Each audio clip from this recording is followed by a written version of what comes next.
सूरदास बना के भक्ति का आनंद लो। हमको भी तारो प्रभु, सबको ही तारो। तारा है सारा जमाना, प्रभु हमको भी तारो। तारा है सारा जमाना, प्रभु हमको भी तारो। हमने सुना है प्रभु द्रौपदी को तारा, हमने सुना है प्रभु द्रौपदी को तारा। चीर का बोलो, चीर का करके बहाना, प्रभु हमको भी तारो। चीर का करके बहाना, सब बोलो गुनगुनाओ, हमको भी तारो। तारा है सारा जमाना, प्रभु हमको भी तारो। हमने सुना है प्रभु केवट को तारा, हमने सुना है प्रभु केवट को तारा। नौका का, अरे नौका का करके बहाना, प्रभु हमको भी तारो। तारा है सारा जमाना, प्रभु हमको भी तारो। हमने सुना है प्रभु, हमने सुना है प्रभु चन्ना को तारा, हमने सुना है प्रभु चन्ना को तारा। बेले का करके बनाना, प्रभु हमको भी तारो। तारा है सारा जमाना, प्रभु हमको भी तारो। हमने सुना है प्रभु अर्जुन को तारा, हमने सुना है प्रभु अर्जुन को तारा। किसका बहाना? बोलो बोलो। हमने सुना है प्रभु अर्जुन को तारा। गीता का करके बहाना, प्रभु हमको भी तारो। तारा है सारा जमाना, प्रभु हमको भी तारो। हमने सुना है प्रभु राजुल को, अरे हमने सुना है प्रभु राजुल को तारा, हमने सुना है प्रभु राजुल को तारा। पशुओं का करके बहाना, प्रभु हमको भी तारो। तारा है सारा जमाना, प्रभु। सोचा था नहीं सोचा था, मैं आपको यही बताना चाहता हूं मेरे भाई, भगवान भोग के भूखे नहीं होते। भगवान जब भी भूखे होते थे किसके होते? बरोबर भाव के भूखे होते हैं भगवान। और जब व्यक्ति भावनापूर्वक अपने अंतर मन को प्रभु के चरणों में समर्पित करता है, मैंने कहा ना, व्यक्ति की निराशा को खत्म करती है उसके भीतर में उठने वाली प्रार्थना। व्यक्ति के नकारात्मक भावों को खत्म करती है उसके भीतर में उठने वाली प्रार्थना।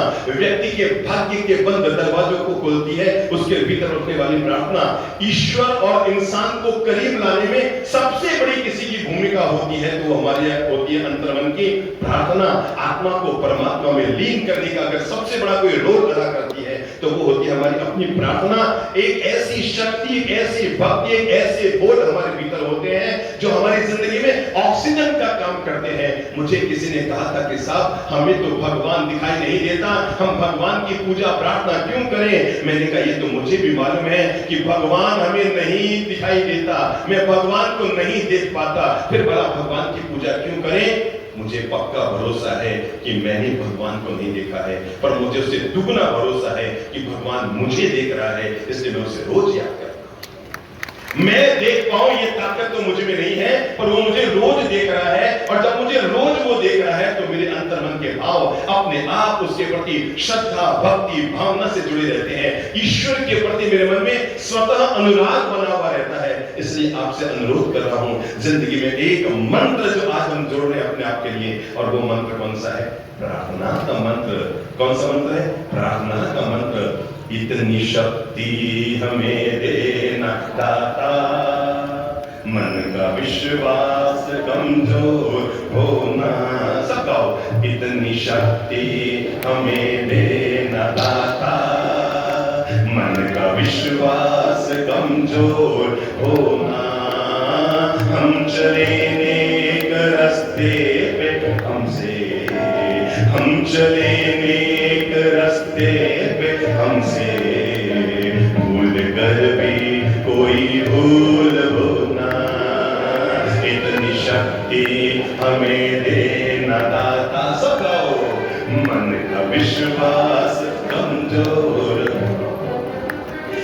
दूर अज्ञान के हों अंधेरे, तुम हमें ज्ञान की रोशनी दे, हर बुराई से बच के रहे हम, जितनी भी दे भली जिंदगी दे, वैर हो ना किसी का किसी से, वैर हो ना किसी का किसी से, भावना मन में बदलेगी हो ना, हम चले नेक रास्ते पे हमसे भूल कर भी कोई भूल हो ना, इतनी शक्ति हमें देना दाता, मन का विश्वास समझो। भगवान श्री कृष्ण की गीता में पूछा गया कि प्रभु आप किससे मिलते हैं, हम क्या करें कि जिससे हम प्रभु को प्राप्त कर सकें। तब श्री कृष्ण ने धरती को कहा था, ना मैं तप से मिलता हूँ, ना मैं योग से मिलता हूँ, मैं अगर मिलता हूँ तो सबसे पहले तभी मिलता हूँ जब व्यक्ति के अंतर हृदय में मेरे प्रति सच्ची प्रार्थना और भक्ति होती है। मैं उस व्यक्ति को जरूर मिलता हूँ, भले ही उसका नाम कभी मीराबाई बन जाए, भले ही उसका नाम कभी चंदनबाला बन जाए, भले उसका नाम कभी द्रौपदी बन जाए, भले उसका नाम कभी मां मरुदेवी बन जाए, और भले ही कभी उसका नाम नेम और राजू बन जाए, और भले ही उसका नाम कभी सूरदास बन जाए। नाम बदलते रहते हैं, मैं उन्हीं लोगों को मिला करता हूँ जिनके मन में मेरे प्रति क्या होती है, नाम है मंदिर, नाम है मस्जिद, नाम काबा कैलाश में। प्रभु से पूछा गया कि भगवान आप कहाँ हो, नाम है मंदिर, नाम है मस्जिद, नाम काबा कैलाश में। मैं तो तेरे पास में बंदे, तेरी सांसों की सांस में, मैं तो तेरे पास में, तू मुझे कहां ढूंढ रहा है, मैं तो तेरे पास हूं। कहते हैं भगवान ने एक बार दुनिया बनानी शुरू की, कमर सीधी करो, भगवान ने एक बार क्या शुरू किया, दुनिया बनानी शुरू की। तो सबसे पहले अलग अलग जीव जंतु जानवर कीटाणु अलग अलग चीजें बनाई, और भगवान से एक भूल हो गई, और भूल ये हो गई भगवान से कि भगवान ने इंसान को भी पैदा कर दिया। बहुत पछताए होंगे उसके बाद। किसी भी जीव जंतु जानवर को पैदा करके भगवान कभी नहीं पछताए होंगे, पर एक को पैदा करके जरूर पछताए, और वो हम इंसानों को पैदा कर दिया। और दिक्कत ये हो गई, भगवान ने पैदा कर दिया, सब कुछ दिया उसको, रहने के लिए मकान दिया, धंधे के लिए दुकान दी, जीने के लिए पत्नी दी, बच्चे दिए, संतान दिए, सोना चांदी जवाहरात सब कुछ दिया। पर भगवान ने देखा और तो कोई जीव जंतु वापस उन्हें तंग करने नहीं आ रहा है, पर एक जीव है जो रोज भगवान को तंग करने आ रहा है, और उसका नाम क्या है, आपको कैसे मालूम? रोज यही तो काम करते हैं, तो पता है मुझे। और वो रोज जाते हैं लोग भगवान के पास, भगवान मुझे ये दो, भगवान के देता सास दो, अगले दिन में कहते भगवान मुझे ये दो, भगवान आपने ये नहीं दिया, भगवान आपने ये नहीं दिया, पत्नी दी थी तो कहते हैं पड़ोस वाली जैसे नहीं दी। मतलब हर चीज में भगवान कहते हैं क्या दूं तुझे, जो दूं तुझे उससे शिकायत। भगवान जी धाप गए, धाप के का मतलब तंग आ गए, अरे यार ये तो मुझसे बहुत बड़ी गलती हो गई, क्या करूं क्या करूं क्या करूं। भगवान ने सोचा मैं ऐसी जगह जाकर छुप जाऊं जहां पर मुझे कोई इंसान कोई ढूंढ न पाए। तो भगवान जी जंगल में जाके छिप गए, इंसान ढूंढने निकला और ढूंढता ढूंढता जंगल में पहुंच गया, और जाकर कहा भगवान आपने ये नहीं दिया, ये नहीं दिया, ये नहीं दिया।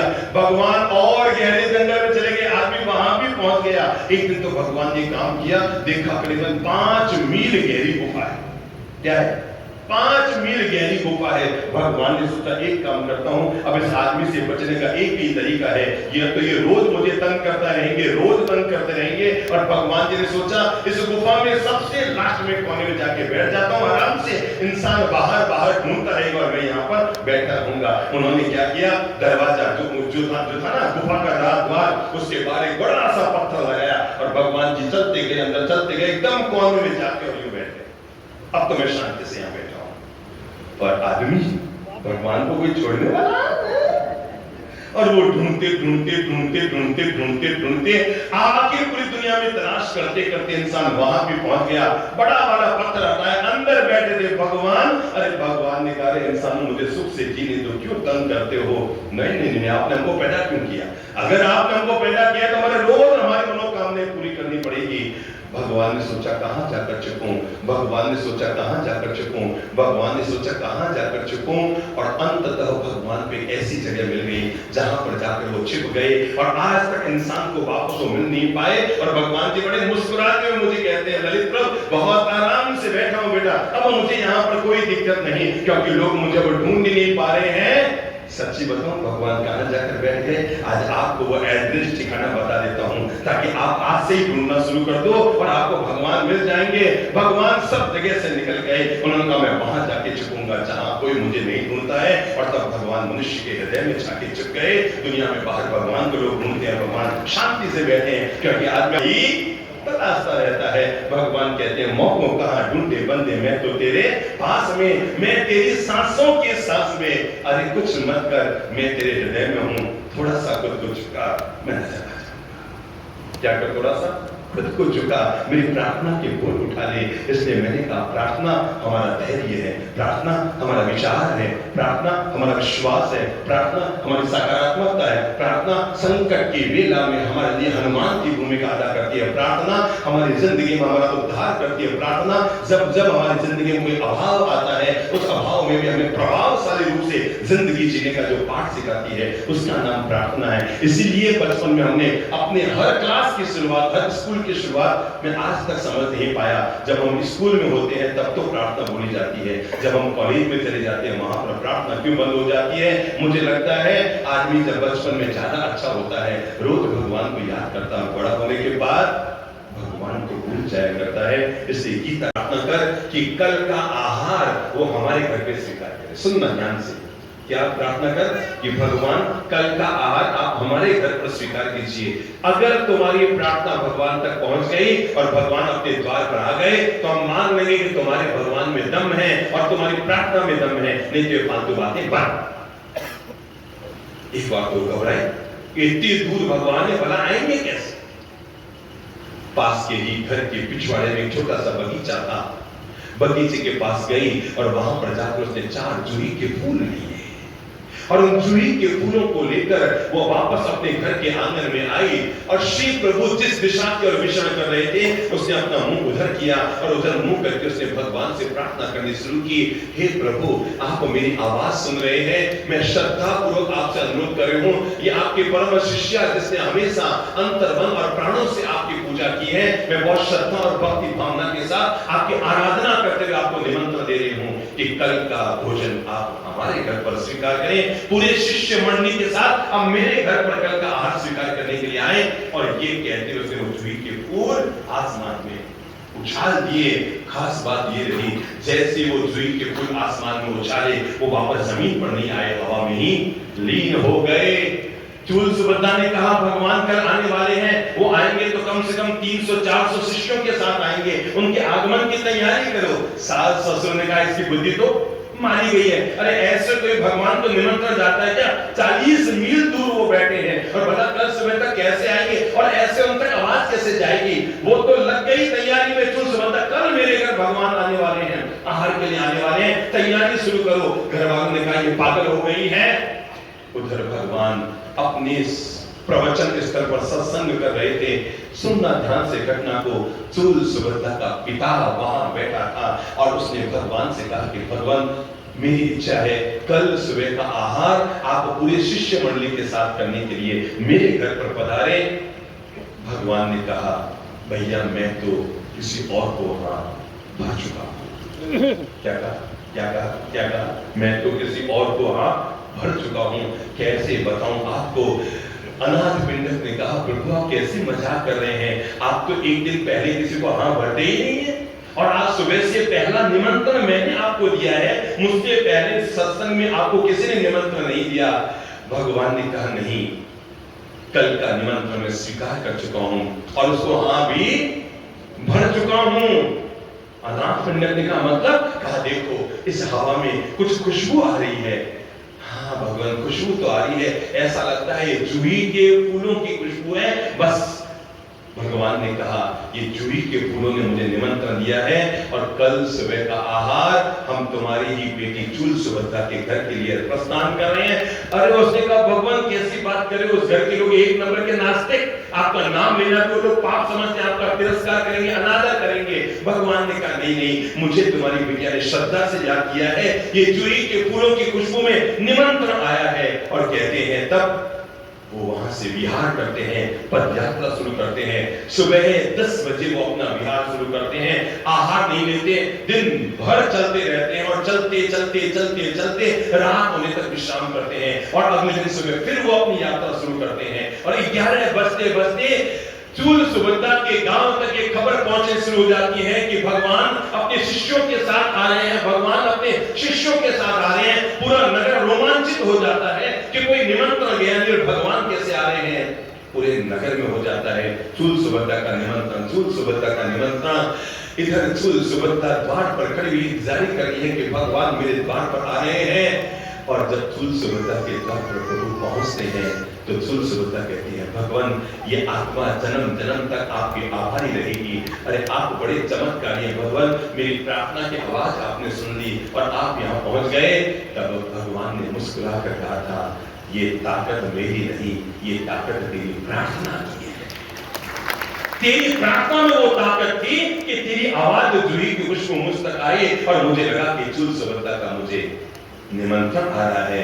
हृदय से व्यक्ति की प्रार्थना उठे और पूरी न हो कहां संभव है। कभी कभी रात को मीराबाई अपने ही राजमहल में थी और किसी संत का आगमन हुआ होगा, आहार करने के लिए, भोजन करने के लिए किसी संत का आगमन हुआ होगा और संत का आगमन आहार के लिए हुआ और संत जैसे ही अपना भोजन करने के लिए अपनी थैली खोलता है, थैली में वो भगवान की मूर्ति लेकर आया। ध्यान से सुनना घटना को, थैली में क्या लाया, भगवान की मूर्ति लेकर आया है। वो पहले उसकी पूजा कर रहा है तो मीराबाई जैसे मूर्ति को देखती है तो संत से कहती है महाराज ये मूर्ति मुझे दे दो, ये मेरे प्रियतम की मूर्ति। बाबा कहते नहीं नहीं नहीं ये मेरे भगवान है, मैं रोज इसकी पूजा करता हूँ, ये मैं नहीं दे सकता। मीराबाई ने 25 बार उस बच्ची ने मांगा होगा महाराज ये मूर्ति मुझे दे दो, भगवान ये भगवान की मूर्ति मुझे दे दो, प्रभु ये मूर्ति मुझे दे दो, पर संत ने नहीं दी, भोजन करके निकल गया। मीराबाई ने पीछे खाना नहीं खाया, वो रात भर भूखी प्यासी रही, नींद भी न ले पाई, बस बार बार वो मूर्ति मेरी है, वो मूर्ति मेरी है, वो मूर्ति मेरी है, वो मूर्ति मेरी है। इधर संत अपनी कुटिया में जाकर सो गया और रात के करीबन 2 बजे उसने सपना देखा कि सपने में भगवान प्रकट हुए और भगवान ने प्रकट होकर कहा मैं उसका नहीं होता हूँ जो मुझे मूर्ति के रूप में बनाता है, मैं उसका होता हूँ जो मुझे श्रद्धा और भक्ति से याद किया करता है। हे साधु बाबा जा, और वो जो बच्ची है ना राजमहल में मीरा, ये मेरी मूर्ति, उसको तू लेके आ जा। साधु बाबा की आंख खुलती है, सोचता है जिंदगी में कभी भगवान के दर्शन नहीं हुए, लगता है उस बच्ची के लिए भगवान ने मुझे दर्शन दिए हैं। और तब वो रात को 2 बजे अपनी कुटिया से रवाना होता है और आधी रात को मूर्ति लेकर मीरा के राजमहल में पहुंचता है। सोचता है अब रात को 2-3 बजे में किसको उठाऊंगा, पर चौंक जाता है क्योंकि मीरा अपने ऊपर खिड़की में बैठी बैठी उसी मूर्ति की प्रतीक्षा कर रही होती है और मूर्ति को देखकर तब मीरा गुनगुनाती है आधी रात प्रभु दर्शन दिए, प्रेम नदी के तीरा भगवान आपने आधी रात को आकर मुझे दर्शन दिए और मेरी भीतर की पुकार, भीतर की आवाज आपने सुन दी भगवान।